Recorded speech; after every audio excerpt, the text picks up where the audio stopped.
마태복음 11장 28절부터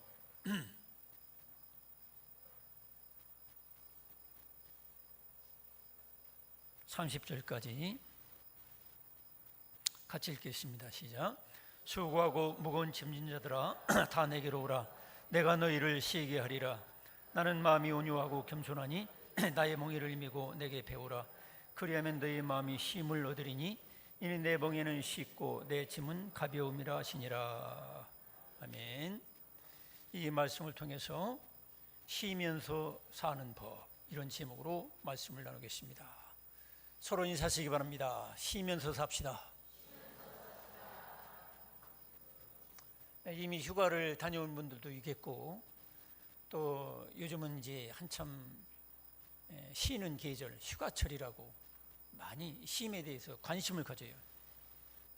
우리 인간은 연약한 존재이기 때문에 쉬어야 돼요.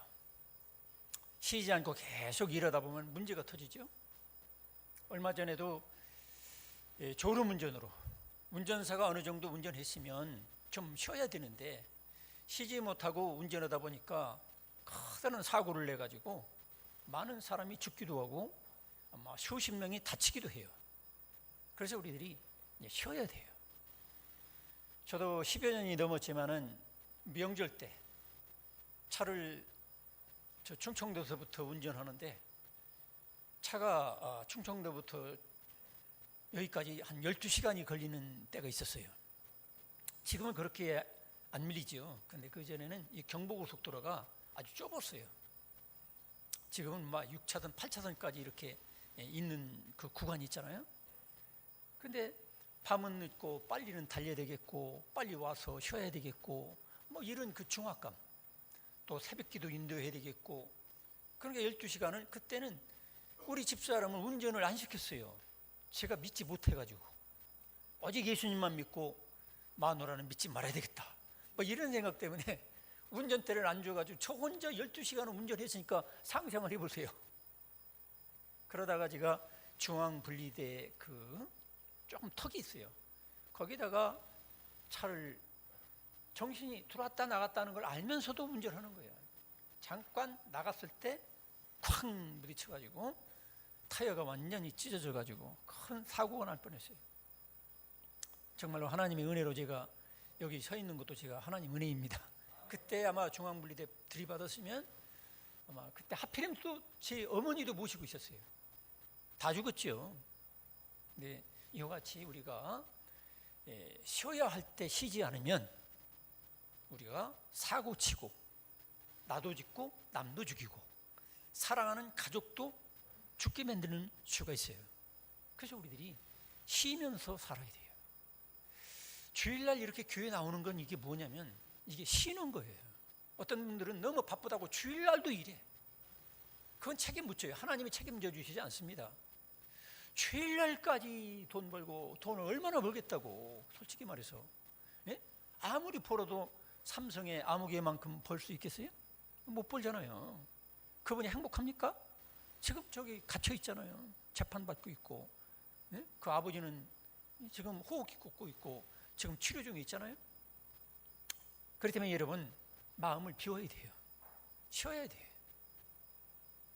그런데 주일날마저도 쉬지 않냐고. 그냥 기도라는 것도 결국 따지고 보면 쉬는 거거든요, 영적으로. 그런데 쉬지 않고 하는 분들이 계세요. 근데 미안하지만 어느 날 터지는 거예요. 여기 우리 학생들, 중고등학생들, 여기 청년들이 있는데 제가 이 말씀을 준비하면서 그 생각을 제가 하게 됐어요. 여러분의 선배예요.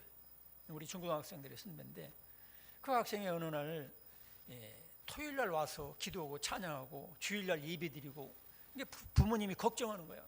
목사님, 우리 아들이 지금 지나치게 교회를 가까이 하는 것 같습니다. 얘가 고3인데 지금 공부할 때인데 아니 주일날 나와서 예배드리고 찬송하는 정도는 쉬는 거라고 용납하겠지만 아니 토요일까지 나와가지고 기도고 찬송하고 몇 시간씩 그런단 말이야. 목사님이 좀 떼 말려달라는 거야. 아무것도 안 사주면서 또 그런 부탁을 하더라고. 근데 밥 한 번 사줬으면 내가 철저히 할 텐데. 그래서 제가 지나가는 말로, 야, 너 이리 와.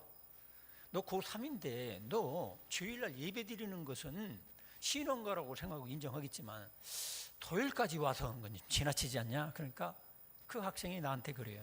목사님, 제가 한 주간 동안 열심히 공부하는데 제가 이렇게 와서 기도하고 찬송하는 게 없으면 제가 감당을 못합니다. 제가 이게 쉬는 겁니다. 목사님 이해해 주세요. 그렇게 얘기하는데 제가 어떻게 하겠어요? 근데 결국 기회는 어떻게 됐어요? 인류대학 들어갔어요. 그리고 지금 세계적인 어떤 학문을 연구하는 그 외국에 지금 나가서 연구하고 있어요. 할렐루야.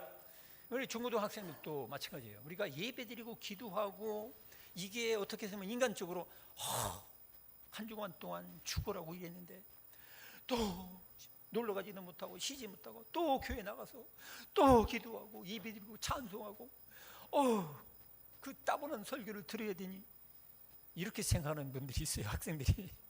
그래서 주일날도 까먹고 공부 열심히 한다고 그러는데 그 애들 보면 잘 안 풀려. 왜? 하나님 안에서 진정한 쉼이 없거든요. 여러분, 기도가 쉼이 되고 예배가 쉼이 되고 찬양이 쉼이 되기를 축원합니다. 진정한 쉼을 몰라서 그래요. 그래서 오늘 여기 읽은 성경에 보면 우리 예수께서 어떤 분이라고 있죠? 쉬게 해주는 분이요. 여러분, 이 세상을 살아가면서 얼마나 많은 스트레스와 짐이 많습니까? 직장에서 그 수고로운 짐이 있지요. 가정에 돌아오면 애들 키워야 되지. 또 경제적인 짐이 있지. 빚 때문에 짐을 지지. 또 아내 때문에 짐이 있지. 남편 때문에 짐이 있지. 시부모 때문에 짐이 있지. 친정 부모 때문에 짐이 있지. 다 짐이야, 다 짐. 어떻게 보면 이 짐을 내가 지려고 하다 보면 인간은 결국에는 쓰러져요. 그래서 이 짐을 우리 예수님께서 대신 져주겠다. 너 나한테 와라. 그렇게 초청하는 거예요. 따르십니다. 수고하고 무거운 짐진 자들아, 다 내게로 오라. 내가 너희로 쉬게 하리라. 쉬게 해주겠다는 거예요. 그런데 예수님을 정말로 믿는 사람은 주님 앞에 나와서 쉴 수가 있어요. 근데 그렇지 않냐고, 또 다른 짐이네, 이렇게 생각하는 분들은 미안하지만 예수님의 말씀을 그대로 믿지 않기 때문에 그게 짐이 되고 마는 거예요. 그래서 믿음 없는 사람은 주일을 무슨 날이라고 하느냐? 죽는 날. 자기가 아주 일주일 동안도 일하고 직장생활을 힘든데 또 주일날 나와서 또 막 아침부터 새벽부터 일하고 뭐 식당 봉사하고 뭐하고 이게 죽는 날이라는 거예요. 죽일날이라고 하는 거예요. 성도 여러분, 예수님께서 여러분을 부르시는 것은 엄청난 짐을 더 얹어주려고 부르시는 것이 아니라 여러분에게 친정한 안식과 쉼을 주시려고 부르시는 것을 믿으시기 바랍니다. 그러니까 예수님 말씀을 그대로 믿어야 돼요. 그래서 우리가 쉬면서 사는 법은 첫째로는 예수께서 나를 부르실 때 내가 그 초청에 응하는 거예요. 그래서 나의 연약함과 수고하고 무거운 짐진 것을 알고 예수님 초청에 여러분 응하시기를 축원합니다. 여러분, 이 세상에서 짐 중에 가장 무거운 짐이 무엇인지 아십니까? 쇳덩어리 짐. 또 무슨 짐이 제일 무겁죠? 우리 학생들에게는 공부하는 거. 어제도 근로장학을 해서 제가 이제 애들을 일을 시켰어요. 대나무 뿌리 캐기, 잔디 깎기. 한 학생한테 물어봤어. 지금 근로장학을 시키는 이유가 뭐냐면 부모님들이 얼마나 우리들을 위해서 수고하시는가, 그 근로하시는데 너무 고통스러운 거, 그거를 알고 부모님의 은혜를 좀 깨달으라고. 두 번째는 하나님은 악하고 게으른 종, 게으르게 사는 사람을 하나님이 아주 싫어한다는 거예요. 이게 아주 죄로 여긴다는 거예요. 그래서 일하기 싫거든 먹지도 말아 있어요. 근데 오늘날 어때요? 일을 안 하면서, 땀을 안 빼면서, 운동을 안 하면서 먹어. 그러니까 배가 남산만큼 불러가지고 임신도 안 했는데 그런 사람들이 있잖아요. 참 이게 문제죠. 이게 죄예요, 죄. 그래서 일하기 싫어하고 운동하기 싫어하는 학생들에게 교육시키려고 하나님 뜻은 부지런히 일하는 것이다, 이걸 알려주려고 시키는 거예요. 불쌍한 애 도와주자 이런 뜻이 아니에요. 정말로 교회에서는 그 영적인 진리를 깨달아야 되거든. 부모님 은혜를 깨닫고 하나님의 법은 열심히 일해가지고 부지런히 남을 섬기고 자기 경제를 책임지는 거, 그게 하나님 뜻이거든. 그래서 그걸 교육시키려고 제가 이렇게 하는데, 그래서 내가 학생한테 물어봤어. 이름은 얘기 안 합니다. 자존심이 있으니까. 야, 너 이러기 싫지? 어렵지? 그러니까 너 그러면 이러기 싫으면 너 공부나 열심히 해봐. 공부가 쉽잖아. 그러니까 아니에요. 그래도 아니래. 공부라는 게 얼마나 무거운 짐인지 몰라요, 우리 학생들에게는. 대나무 뿌리 캐고 그 땀 빼면서도 그거보다는, 공부보다는 그게 더 쉽다는 거예요. 우리 학생들이요, 여러분의 짐을 주님께 맡기시기 바랍니다. 우리 어른들도 다 짐이 있어. 그거를 주님이 불러주셨어요. 쉬게 해주겠다. 자, 그래서 우리가 이 짐 중에 제일 무거운 짐은 학생들에게는 공부, 또 우리 어른들에게는 경제. 돈 벌기가 너무너무 힘들잖아요. 그 경제가 너무 힘든 짐이다, 이렇게 생각하는 분이 있겠죠. 그런데 짐 중에 제일 무거운 짐은 죄의 짐이에요. 죄의 짐. 창세기 3장에 보면 우리 인간들이 죄를 지은 이후로 그 짐 때문에 부부간에 서로 다투고 싸우고 거리가 멀어지고 비난하고, 그 다음에 형제끼리 살인하고, 이 모든 원인은 죄에서 시작이 되는 거예요. 여러분이 피곤합니까? 수고하십니까? 근데 먼저 여러분이 이 죄의 짐을 해결해야 돼요. 죄 없는 사람은 아무도 없어요, 여러분. 그래서 다윗이 뭐라고 했습니까? 내가 토설치 아니할 때에 종일 신음함으로 내 뼈가 쇠하였도다. 주의 손이 주야로 나를 누르시오니 내 진액이 화하여 여름 가뭄에 마름같이 되었나이다. 시편 32편 3절 4절에 말씀하고 있어요. 죄를 해결하지 못하면, 죄를 털어놓고 하나님 앞에 해결받지 못하고 사함받지 못하면 하나님의 손이 누른다는 거예요. 여러분, 하나님의 손은 어때요? 1000톤 프레스보다 더 무거운 거예요, 여러분. 여러분이 죄의 문제를 해결하지 않으면, 죄가 있으면 1000톤 프레스가 아니라 1000톤 프레스는 이런 거 가지고 눌러버리면 납작하게 돼요. 차도 그냥 막 꾹 누르면 그냥 납작하게 되잖아요. 근데 이 프레스기보다도 더 온 지금 무게보다 더 압력 있는 분이 누구냐면 하나님이에요. 전능한 하나님이 죄 있는 사람을 눌러. 다윗도 그렇게 의롭게 살다가 대낮에 목욕하는 여자를 쳐다보고 간음죄를 저질렀어요. 그거를 해결치 않을 때 하나님께서 꾹꾹 눌러버려. 너무너무 고통스러운 거예요. 성도 여러분, 여러분이 지금 수고하고 무거운 짐이 있습니까? 그게 돈 문제가 아니라고요. 학업 문제가 아니에요. 진정한 내 수고의 원인은 뭐냐? 죄에 있어요. 하나님과 관계가 좋은 관계가 되면 여러분의 수고는 도망가게 돼 있는 거예요. 근데 그것도 모르고 어디 가서 산에 올라가서 쉰다고 그러고 바닷가 가서 쉰다고 그러다가 떨어져 죽고 물에 빠져 죽고 얼굴 새까맣게 타고 갔다 와서 막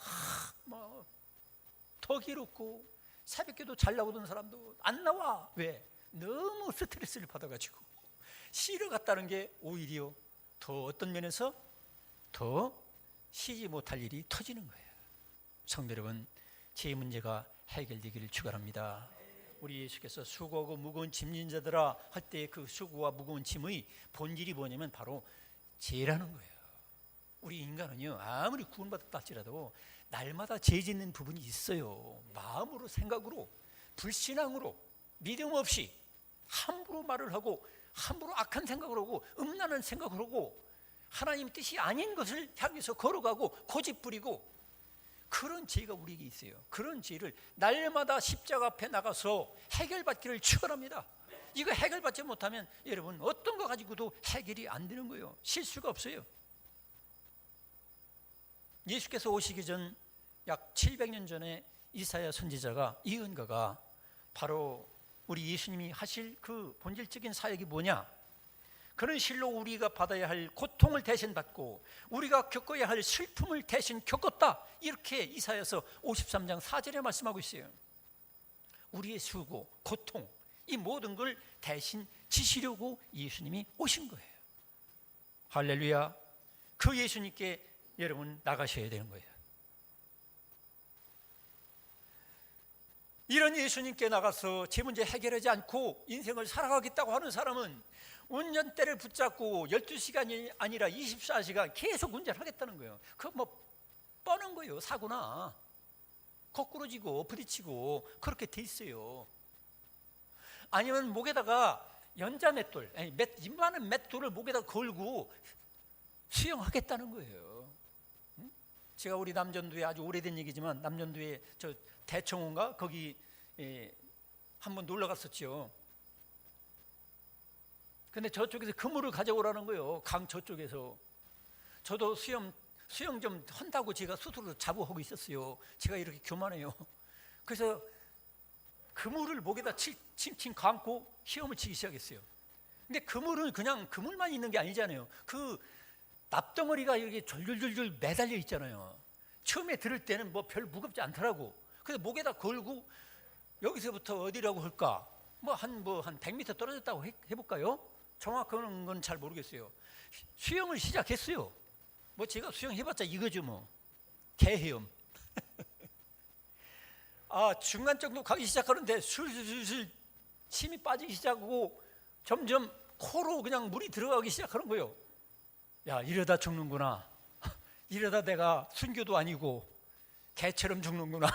개처럼 헤엄치다가 그때 죽을 뻔했어요. 소리 질러도 소용없어요. 소리 지를 틈도 없어요. 점점 빠져가는데 그물을 목에 걸었고 그때 제가 머리가 안 돌아갔어요. 그물을 버리고 빨리 수영을 쳐야 되는데 또 돈 생각이 나는 거예요. 이 그물이 몇십만 원짜리인데 이거 몇십만 원짜리인데 우리 남전대원들이 이거 한 번 살려면 큰맘 먹여야 되는데 아마 이 그물 사느라 옥신각신이 있을 텐데 그걸 걸고 또 지가 이렇게 어리석어 그물을 버리고 차라리 내 목숨을 구해야 되는데 정말 그때 진땀 뺐습니다. 여러분 다시는 저는 이제 그물 목에 걸고 시험 안 칩니다. 여러분들도 혹시 바닷가나 강가에 가서 수영할 때는 진짜로 이번 조심하셔야 돼요. 조금만 무거운 거라도 이 목에다 건다든지 어떻게 달고 다니지 마세요. 평소 수영 실력이 있어도요 죽습니다. 빠져 죽어요. 그때 제가 살아나온 것이 얼마나 감사한지 건너편에 도달해가지고 후 했는데 남전도 회원들은 이거 사정을 알겠어요? 저 창피해서 얘기도 못했어요. 그때 당시에는. 지금에서 얘기를 해요. 성도 여러분, 우리가 제 문제 해결하지 않으면 그거 같은 거예요. 사소한 것 같죠. 사소한 것 같아요. 이런 죄는 뭐 사소한 거지 뭐. 내가 막 승질나서 말 한마디 아내한테 한 거 뭐 이게 무슨 큰 죄인가? 내가 뭐 좀 화가 나가지고 내 자식한테 큰 소리 친 게 이게 뭐가 죄인가? 뭐 내가 교인들하고 뭐 교제하다가 뭐 내가 조금 죄 저지를 수 있는 거지 뭐. 여러분 아닙니다. 큰 죄나 작은 죄나 물에다가 집채만한 바위를 던져도 가라앉는 거고 손톱만한 모래를 던져도 가라앉는 거예요. 하나님 앞에 온전하지 못하고 완전하지 못한 내 모습을 주님 앞에 솔직히 털어놓고 나의 연약함을 고백하고 제 문제가 해결되기를 축원합니다. 이것이 없이 살면 자꾸 영적으로 눌러 가라앉아 다운돼 침체가 돼. 그래서 결국에는 예배도 형식적이 되고 뭐 기도도 그냥 형식적이 되고 다 따분하고 힘들어지는 거예요. 성도 여러분, 우리의 지극히 작은 죄라도 주님 앞에 다 토설하고 고백하고 참회하고 회개하고 여러분들이 진실로 주님 안에서 쉼을 얻으시기를 축원합니다. 날마다 초청하는 거예요. 내가 수십 년 전에 예수님 한번 영접했다 해서 끝나는 게 아니에요. 여러분 날마다 짓는 죄가 있어요.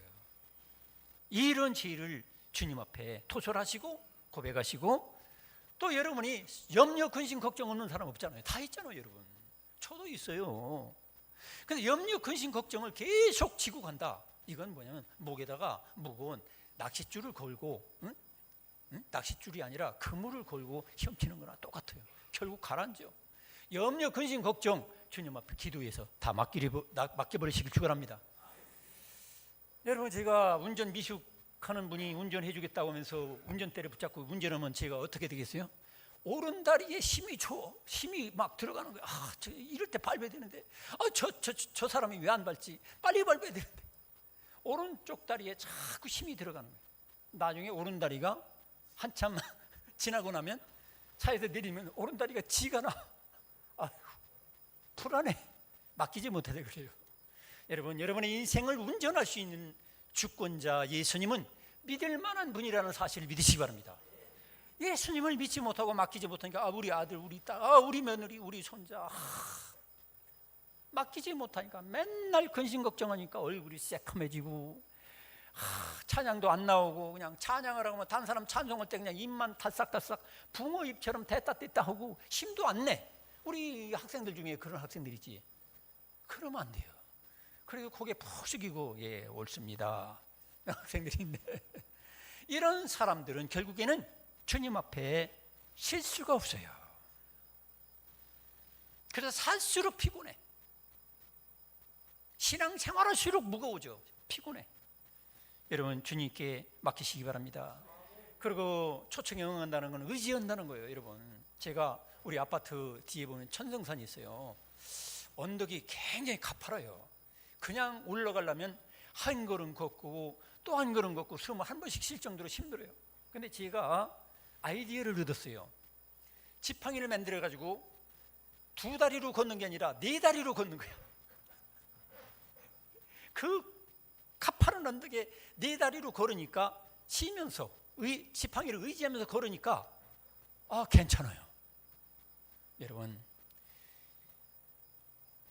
내가 어렵고 힘들 때 지팡이가 필요한 것처럼 예수님을 지팡이처럼 죄송스러운 표현이지만 예수님을 지팡이 삼아가지고 그분을 의지하고 살면 실수가 있는 거예요. 할렐루야. 주님을 의지하시기 바랍니다. 여러분, 나를 의지한다는 거 이거 결국에는 쓰러져요. 내가 여러분 살아봤지만 저도 그렇고 인간이 부실하잖아요. 완벽합니까? 완전합니까? 우리는 다 실수하고 잘못할 때도 있고 참 무능력한 때도 있잖아요. 그런데 예수 그리스도를 의지하면, 온전하신 주 예수님을 의지하게 되면 인생은 쉽게 되고 안식을 누리게 될 줄로 믿습니다. 그리고 쉰다는 건, 초청에 응한다는 건 안겨버린다는 거예요. 품에 안겨버리는 거예요. 여러분, 우리는 어린애 같은 그런 존재예요. 하나님하고 비교하면 6개월 1살짜리 어린애 같은 존재가 인간입니다. 근데 그 인간이 내가 뭘 하겠다고 바리작 돌아다녀봤자 안 되는 거예요. 예수님 그 넓은 가슴에 안겨버리는 저와 여러분 되기를 축원합니다. 이 예배는 바로 하나님께 안겨버리는 시간인 거예요. 그분 안에서 예배로 푹 쉬고 기도를 통해서 쉬고 찬양으로 쉬게 되면 그 사람은 새로운 힘이 나는 거예요. 할렐루야. 그래서 수고하고 무거운 짐진 자들아 다 내게로 오라. 모든 인간들에게 주님은 초청장을 보냈어요. 그 초청장이 바로 성경입니다. 그 초청의 음성이 바로 이 설교예요. 주님의 말씀입니다. 할렐루야. 그래서 그분을 의지하고 그분께 맡기고 그분의 음성을 들을 때에 진정으로 쉼이 있게 되는 거예요. 할렐루야. 두 번째로 우리가 쉬면서 사는 방법은, 쉬면서 살 수 있는 방법을 가르쳐 주시는 예수님으로부터 우리가 배워야 돼요. 첫째로는 겸손하게 사는 법을 여러분 배우시기 바랍니다. 겸손하게 사는 법. 여러분, 요즘에 어떤 대장님이, 사령관이 아주 지금 창피를 당하고 있잖아요. 왜? 교만해서 그래요. 교만하니까 그 아내까지도 교만해가지고 막 일반 병사를 무시하고 막 말 함부로 하고 막 그러잖아. 아무리 높아도, 심지어 하나님이라 할 수 있는 예수님, 하나님이신 예수님마저도 지극히 낮춰가지고 빌립보서 2장 5절에 보는 대로 지극히 낮춰서 종의 모습을 가지고 사셨는데, 우리가 대장이 되고 무슨 재벌 회장이 되고 종군당 그 회장님 여러분 창피당하고 있잖아요. 수백억 수천억 부자라 할지라도 있으면 대단해. 그거 하루 저녁 사이에 죽으면 끝나는 건데. 그러니까 있어도 겸손하고 없어도 너무 자기 자신을 자책하지 말고, 대장이면 무슨 대단한 건가? 우리가 겸손할 때에 참된 힘이 있게 되는 거예요. 교만하면 멸망하게 되고 하나님께서 왼수로 여겨, 원수로. 그러니까 하나님이 원수를 이겨가지고 공격의 대상이 되는 거예요. 교만하면. 이런 사람의 안식이 있겠습니까? 성도 여러분, 겸손하게 사시기를 축원합니다. 겸손한 마음을 가지면 싸울 것도 없어. 겸손하면요, 마음을 비우면은 고민할 것도 없어. 다 하나님께 맡겨버리는데 뭐. 그래서 교만한 만큼 힘이 없어요. 여러분 중에 혹시 힘이 없는 분이 계십니까? 마음이 복잡하죠. 그 왜 그래? 겸손하지 못해서 그래요. 따르겠습니다. 겸손한 만큼 쉬게 되고 교만한 만큼 힘이 없어진다. 이건 황선문 목사의 어록으로 여러분 기록해 놓으면 좋겠어요. 김일성의 어록이 아닙니다. 이 말씀이 틀리면 노면하시고 맞으면 아멘하시기 바랍니다. 아멘이죠. 그렇죠? 겸손한 만큼 힘이 있게 되고 교만한 만큼 힘이 없어지는 거예요. 사울왕 보세요. 교만해지니까 힘이 없잖아요. 막 사랑하는 사람 죽이려고 발버둥 치고 평생 악을 쓰다가 힘을 모르다가 나중에 죽어버렸잖아요.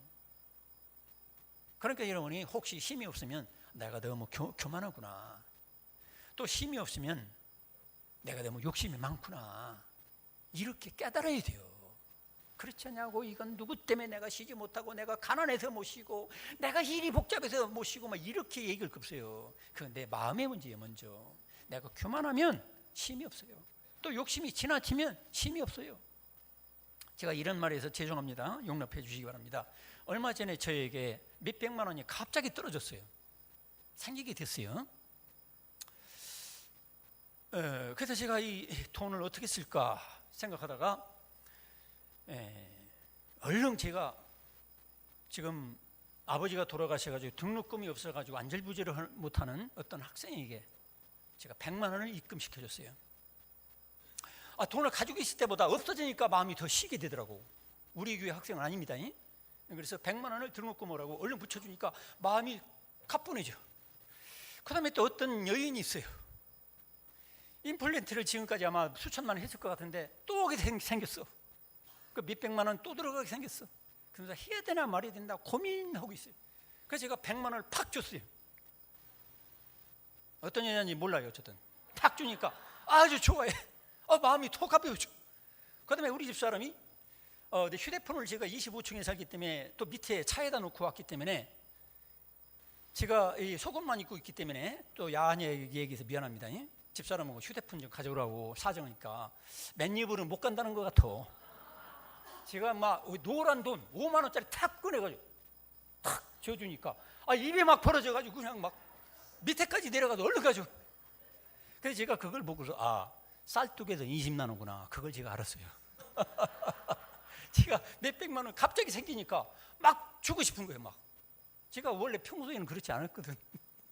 5천 원이나 만 원 가지고 제가 협상하느라 우리 집사람 한참 실갱했어요. 근데 5만 원짜리가 팍팍 나오는 거예요. 돈이 어떻게 생겼느냐고 물어보지 마세요. 어쨌든 불법은 아닙니다. 제가 왜 이런 얘기 하느냐면, 돈이 생겼으면 그거 가지고 자기가 자꾸 모으려고만 하면 그게 짐이 돼요. 자기를 눌러서 결국 자기를 비참하게 만들어요. 근데 그걸 가지고 불쌍한 학생이나 또 불쌍한 그런 이빨이 없어가지고 그 임플란트 한다는 게 보통 일이 아닙니다, 여러분. 그런 사람에게 돈 100만 원을 줘주든지 팍팍 쓰면요, 마음이 날아갈 듯 가벼워지는 거예요. 우리가 교회에서도 이 헌금이라는 거 여러분 어떻게 생각하십니까? 하나님이 가난해서 도와달라는 게 아닙니다. 절대로. 하나님은 부자예요. 이 헌금이라는 게 뭐냐면 11조라든 이 헌금은 내 것을 뚝 떼가지고 하나님께 맡길 때, 드릴 때 내 마음이 안식을 누리는 거예요. 쉼을 누리게 되는 거예요. 11조까지도 떼먹고 감사금도 떼먹고 할 수 있는 대로 떼먹고 자꾸 오는 사람들은 미안하지만 그게 나에게 엄청난 맷돌처럼 나를 눌러서 결국 나를 가라앉게 만드는 거예요. 마음을 비우는 거, 내 돈을 쉬게 하는 거, 내 심령을 쉬게 하는 게 그게 헌금이에요. 할렐루야. 이걸 여러분이 깨달아야 되는데 이걸 깨닫지 못해. 깨닫지 못하니까 할 수 있는 대로 움켜쥐고 결국 움켜쥐지만 어떻게 됩니까? 돈은 돌고 돈다 해서 돈이라고 했다고 그런 말이 있잖아요. 결국 돌아요. 있을 때 잘하세요. 할렐루야. 있을 때 쓰세요 좀. 물론 미래를 위해 여러분 저축도 해야 되겠지만 갑자기 생긴 돈이나 여러분 어떻든 간에 여러분들이 여유 있을 때 남을 도와주고 하나님을 위해서 좋은 일을 하면 그게 바로 나에게 자유를 주고 쉼을 누리게 하는 비결인 거예요. 근데 그걸 끝까지 부여잡고 움켜쥐고 결국 다 엉뚱한 놈이 다 차지하잖아요. 별 나한테 효도도 안 하는 자식들이 다 그거 가지고 싸우고 그거 다 놀아먹는다 해서 그 좋은 일이냐면 그 좋은 일도 아니야. 누구 말 맞다나 불로소득이야. 인간이 제대로 되느냐면 인간이 제대로 되지도 않아요. 부지런히 일을 생각 않고 유행수만 바라보는 인간이 될 수도 있어요. 그러니까 결국 엉뚱한 놈이 엉뚱한 년이 다 뺏어가. 그렇기 때문에 여러분들이 있을 때 잘하시고 있을 때 하나님께서 기억하시는 그런 선행을 할 수 있기를 축원합니다.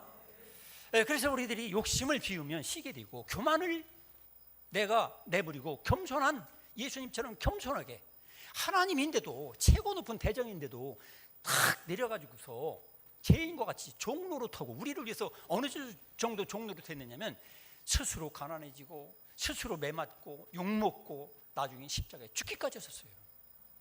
철저한 종의 모습을 우리에게 보여주셨어요. 그럴 때 하나님께서는 예수 그리스도를 가장 높은 자리에 세워주셨습니다. 할렐루야. 그래서 우리가 겸손하게 되는 게 내가 힘을 누리는 거고 내가 아는 척하고 내가 막 이런 척하고 노력하는 사람만큼 수고하게 되고 짐스럽고 스트레스 받고 울분이 터지고 그러니까 힘이 없어요. 그런 사람은 암병 걸리기 딱 맞아요. 너무 바르게 하려고 하지 마. 이 얘기는 뭐냐면 내 자의지를 가지고 내 자의를 가지고 하나님의 그 넓으신 사랑을 무시하지 말라 이 말이에요. 내가 너무 옳고 너무 선하고 내가 너무 완벽하고 누가 그랬죠? 사도 바울 되기 전에 사울이 그랬어요. 사울이 그러다가 거꾸로 졌잖아요. 여러분 그렇기 때문에 겸손하시기 바랍니다. 겸손하면 쉬게 되는 거예요. 그 다음에 온유하게 사는 법을 배워야 돼요. 우리 예수님은 죽는다 할지라도 따르십니다. 내 뜻대로 마옵시고 아버지 뜻대로 되어지기 원합니다. 내 뜻 다 버렸어요. 예수님은 이 세상에 인간의 몸을 입고 사실은 하나님인데 그렇게 의로운 분도 자기 뜻 다 버렸어요. 그리고 뭐라고 했냐면 내 뜻대로 마옵시고 내 뜻 있었어요. 예수님도. 그런데 내 뜻대로 마옵시고 아버지 하나님의 뜻대로 되어지기 원합니다. 이게 바로 온유예요. 하나님으로부터 완전히 지배를 받고 다스림 받는 것 그것이 있을 때에 진정한 힘이 있게 되는 거예요. 여러분 시골에서 제가 어릴 때는 이제 소를 훈련시키는 거예요. 그때는 뭐 이런 트럭 같은 게 눈 씻고 봐도 없었어요. 더군다나 시골 동네는. 그러니까 황소 같은 거 막 큰 소를 가지고 맷짝을 하나 이렇게 산발이 같은 데다가 얹어놓고서 소를 훈련시키는 거예요. 잘못된 길로 가면 몽둥이로 사정없이 때려. 진땀 흘리고 그냥 막 쓰러지고 엎어져도 막 계속 때리면서 훈련시켜. 말을 안 들을수록 괴로워. 그런데 이런 훈련을 마치고 그 거친 성질, 화내고 분내고 자기 뜻대로 가려는 거 그거 다 다스림 받게 되면 나중에 어떻게 됩니까? 소 주인의 아내처럼 애인처럼 친구처럼 그렇게 사랑받아요. 오히려 인간보다 나았을 때도 있어요. 소 주인은 막걸리 시큰 마시고 눈두렁에서 퍼져 자고 있는데 그 일소는 지가 알아가지고 어슬렁어슬렁 자기 집으로 돌아와. 그러면 그 부인이 우리 남편보다 낫네 네가. 우리 남편은 논두렁에 술 처먹고 쓰러져 있는데 너는 네 집 알아가지고 때가 됐으니까 어스름지니까 뉘엿뉘엿 해가 지니까 돌아왔구나. 남편보다 나서. 성도 여러분 마찬가지예요. 우리는 하나님하고 비교하면 우리는 소처럼 짐승에 불과한 그렇게 천한 존재지만 예수님을 통해서 성령을 통해서 말씀을 통해서 내가 다스림 받아가지고 오직 내 뜻대로 마옵시고 아버지 하나님의 뜻대로 말씀에 순종하게 되면 주님의 친구가 되고 예수님의 애인이 되고 신령한 예수님의 신부로서 대접받게 되는 것을 믿으시기 바랍니다. 그래서 우리가 온유하면 쉬게 되는 거예요. 얻어맞을 것도 없어. 완전히 쉬는 거예요. 그 다음에 우리가 사랑으로 사는 법을 배워야 돼요. 내가 왜 이렇게 복잡하냐, 왜 쉬지 못하느냐, 사랑하지 못해요. 사랑이 부족해서 그래요. 그것도 오랜 세월이 지났죠. 10여 년 됐나? 제가 그 작견, 품위 있게 얘기해서는 작견이고 품위 없이 얘기하는 건 똥개. 이 작견을 제가 기르고 있었죠. 이름 기억납니까? 예삐. 예삐 이 작견을 기르고 있었는데, 얘는요, 제가 저 한 2km 있는 그 산에 언덕길을 산책으로 가려고 하면 얘를 같이 데리고 갔었거든요. 갈 시간만 되면 얘가 팔팔 뛰면서 막 좋아가지고 춤을 춰. 풀어주면 내 주변을 빙빙빙빙 돌면서 저 앞으로 갔다 다시 왔다, 앞으로 갔다 다시 왔다, 막 왔다 갔다 하면서 나를 환영하고, 내가 뭐 왕의 행차하는 것처럼 그렇게 해주는 거예요. 나도 그 기회를 쳐다보면 너무 기뻐. 심지어는 내 아들, 딸 생각 안 나도 기회가 생각나. 심지어는 우리 교인들 생각 안 나도 기회가 생각이 나. 이래서 내가 시험 들 것 같아서 제가 걔를 이제 딴 데로 이렇게 넘겨버렸어요. 여러분, 그 예삐 걔는요, 저를 너무너무 좋아하니까 그 험한 길, 언덕길 가는데도 그게 즐거운 거예요. 기쁨이야. 마찬가지입니다, 여러분.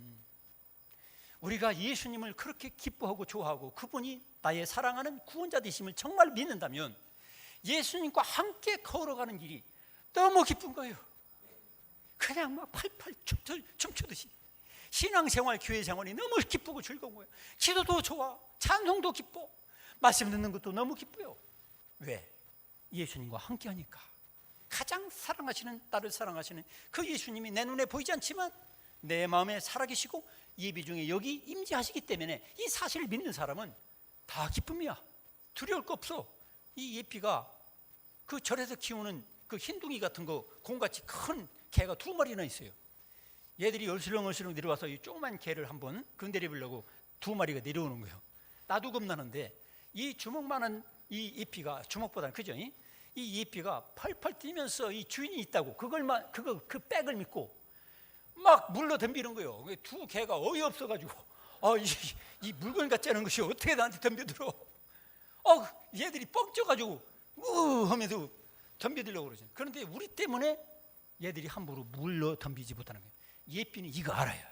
그러니까 막 이 2마리가 한 마리도 감당 못하는데 한 번 꽉 물으면 몸통 절반은 들어갈 텐데 그래도 겁내지 않고 덤벼드는 거예요. 예수 믿는 사람들이 용기 있게 사는 비결은 바로 예수님. 그분을 내가 진짜로 어떤 분인지 알면은 그렇게 살 수가 있는 거예요. 할렐루야. 예수님 사랑하면요, 모든 게 기쁘고 즐거워지는 거예요. 여기 자매 여러분, 시집 가가지고 결혼하고도 처음에 남편을 위해서 음식 만들 때 어땠어요? 신바람 나면서 콧노래 불러가면서 만들죠. 근데 이제 그 첫사랑이 식어져가지고 이제 왼수가 될 때가 있잖아요. 원수. 생각만 해도 내가 속어서 결혼했고, 생각만 해도 내가 본전 생각나고, 너무 억울해. 나를 괴롭혀. 그럼 음식 만들 때 어때요? 괴로워, 또 괴로워. 성도 여러분, 주님께 대한 사랑을 회복하시길 축원합니다. 사랑하게 되면 모든 것이 즐거워지는 거예요. 쉬게 하겠다, 이건 뭐냐면 너 아무것도 안 하게 하고 내가 식물인간 되게 해주겠다, 그게 아니에요. 여러분, 여러분 오해하지 마세요. 여기서 예수님이 내가 너희를 쉬게 하겠다는 것은 우리를 팍 쳐가지고, 뇌를 쳐가지고 식물인간 되게 해가지고 그냥 수십 년 그냥 무의식 중에 이렇게 누워있는 인간으로 만들겠다, 그런 게 아니에요. 사랑의 능력을 풍성하게 부어주셔가지고 그 능력으로 무엇이든지 할 수 있는 사람, 예수님을 위해서 막 섬기는 게 기쁨이 되고, 예배가 기쁨이 되고, 찬송이 기쁨이 되고, 봉사가 기쁨이 되는 사람 만들어주겠다. 할렐루야. 초대교회 성도들이 그랬잖아요. 주일날만 우리 이렇게 모인 게 아니에요. 그들은 날마다 모였어요. 사도 바울이 교육할 때 날마다 모여서, 그것도 아침부터 저녁 때까지. 그리고 유도고 같은 경우는 아침부터 저녁 때까지 말씀을 듣고 밤늦게까지 그렇게 가르쳤어요. 그래도 기뻤어요. 왜? 부활하신 주 예수님, 그분의 사랑을 알게 되니까 예배가 기쁨이고 말씀 듣는 게 기쁨이고 모든 게 다 기쁨이에요. 할렐루야. 이런 역사가 일어나길 축원합니다. 마지막으로 예수님과 함께 멍에를 메시기 바랍니다. 무슨 말이냐, 멍에라는 건 짐이 아니냐 이렇게 생각하죠. 그런데 이 멍에는 뭐냐면 예수님께서 내 멍에를 같이 메주겠다는 거예요. 할렐루야. 저는 키가 작아서 수지 맞은 사람입니다. 여러분 저보고 목사님 뭐 키가 작다고 그러십니까? 근데 여기 서 있어 버릇하니까 제가 큰 친 줄 아는데 제가 내려가서 이렇게 키 큰 분들하고 이렇게 어울리면은 키 큰 분들이 놀래요. 목사님 키가 적어도 한 170인 줄 알았는데 제가 속았군요. 그런 얘기 하시는데 이 단위 높은 거예요, 여러분. 근데 제가 키가 작아가지고 아주 수지를 많이 맞았어요. 제가 교회 처음 나갈 때는 청년회가 성도들이 돌아가시면 상해를 메고서 머나먼 길 걸어가야 했어요. 어떤 때는 동네에서 상해 지나가면 재주가 없다고, 저주가 온다고 해가지고 올바른 길을 못 다니게 길을 막았었어요, 미신적으로. 그래서 우리는 논두렁으로 막 모시는 대로 막 사정없이 가가지고 길도 없는 대로 그 빠지면서 가야 돼요. 근데 제가 무슨 수지를 맞았습니까? 제 친구들은 키가 컸어요. 저보다도 한 30cm는 커. 그러니까 상해를 비면은 저는요 건성으로 가는 거예요. 막 키 큰 사람들 앞에서 저를 건성으로 가고, 키 큰 사람들은 왜 이렇게 무거워, 쓰러져. 키가 작아가지고 제가 얼마나 아주 덕을 받는지 모릅니다. 여러분들 중에 혹시 키가 작다고 낙심하는 분 계십니까? 절대로 낙심하지 마세요. 반드시 빛 볼 때가 옵니다. 목도 같은 거, 목도라는 게 뭔지 모르죠? 그 전에 산에서 아름드리 나무 같은 거 비면은 지금처럼 무슨 중장비가 있었던 게 아니에요. 여러 사람이 목도로 목에다가 이렇게 줄 이렇게 연결해 가지고 이렇게 11명이 막 미고 다녀야 될 때가 있었어요. 그때도 제가 덕을 봤어요. 여러분, 주님께서는 나보다 영적으로 키가 엄청 커요. 내가 감당하지 못하는 거 다 비워주십니다. 할렐루야. 걱정하지 마세요. 그리고 예수님은요 나보다 힘이 세요. 엄청 힘이 강하셔요. 내 힘은 1이라고 한다면 예수님의 힘은 1000만억도 넘어요. 내가 감당하지 못할 시험, 어려움, 수고 주님이 다 감당할 수 있는 능력이 있어요. 믿습니까? 그러니까 여러분 너무 걱정하지 마시고 주님이 메워주시는 멍에 그분의 일, 그분이 살라고 하시는 대로 사명 감당해서 살면 여러분 평생 동안 쉬면서 안식을 누리며 기쁨이 넘치며 주님 때문에 여러분 쉬면서 살게 될 줄 믿으시기 바랍니다. 기도하겠습니다.